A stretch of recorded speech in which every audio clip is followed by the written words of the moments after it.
Go to TAPgiles.com to learn dreams, engage my services, and support the channel.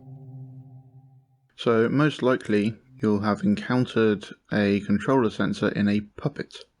So I'll just get a platforming puppet, but they all have a controller sensor in them, and that's how you get signals from your actual controller into the game and use it to do stuff.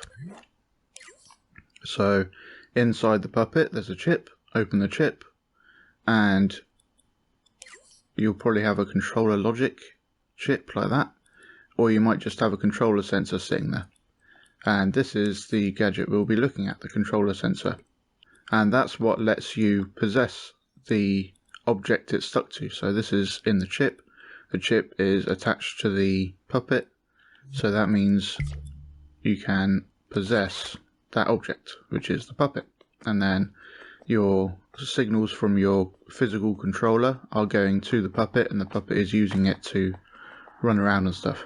But you can possess any object. So if I just make a quick object and then go into gadgets, sensors and input, and then the controller sensor, if you surface snap it, and to surface snap a gadget to something you hold L1 or shift it's known as, and for the move controllers it's the secondary triangle button. So then you can surface snap that onto there and press X to actually place it. And now you've got a controller sensor stuck to this sculpt. And now if I go into play mode, I can possess that one. And now the camera orbits around that object. And you can move around and stuff. Move the camera around. But we don't have it hooked up to anything to actually do stuff. And to unsurface snap something, you can grab it and just move it away. Or you can grab it and tap L1, and now you can like move it around and it won't be trying to surface snap to things. Alternatively, we can have a chip surface snapped to the object. You can open that and then put the controller sensor inside that chip, and that will work the same way. We can now possess that object still, but that keeps it a little bit more tidy. Let's turn the sculpt white so that we can see it against the background.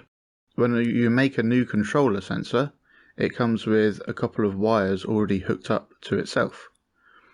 One of them is the isDead output, and that goes to the respawn.